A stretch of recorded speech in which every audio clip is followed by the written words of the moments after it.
Obrafour has slapped a $10 million suit on American rapper Drake for copyright infringement. He is suing Drake for sampling the phrase "Killer Cat, Blood, Killer Cat" from the remix of his song Oyohene, which features Tiny. Drake used the phrase in the song titled "Calling My Name," which was released in June 2022 on his album Honestly, Nevermind. The hip life icon disclosed in a court writ served to Drake that the American rapper and his label previously sought permission through an email sent on June 8, 2022 to use the work, but went ahead to release the song on June 17, 2022 without waiting for an approval. Obrafour is requesting an amount not less than $10 million in damages as claims for relief on the copyright infringement. The recording is originally owned by Obrafour and Execution Entertainment. The phrase "Killer Cat, Blood, Killer Cat" was originally performed by Manche Aikwe on the Oyohene remix, which features Tiny and produced by Hammer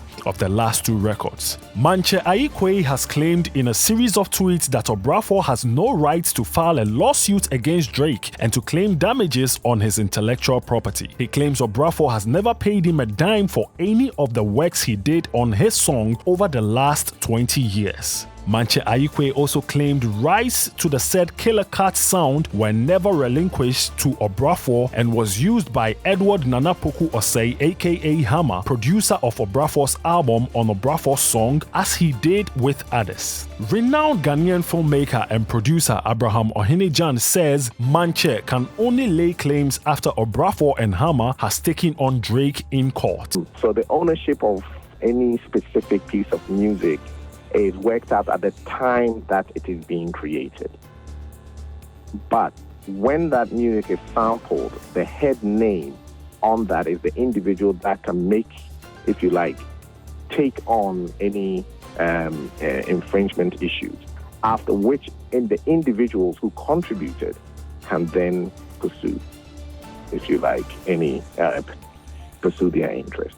According to intellectual property lawyer Kwabena Mensah, Manche may own moral rights, which is the right to be known and associated with the work created, to the phrase in contention if he wrote and recorded it, but not necessarily the economic right. You may be entitled to the moral right to be recognized as a contributor to the work, or as a co-author, or as a co-creator, but you may not necessarily hold the economic right. It may be that he indeed did record it.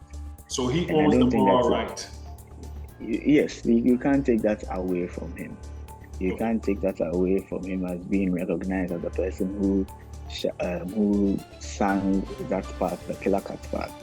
But as to who owns the economic right of the whole body of work, that is a different conversation. Lawyer Kwabena Mensah explains economic right as the right that allows a creator of a body of work to receive monetary value and also the authorized distribution, promotion, or performance of his or her creation.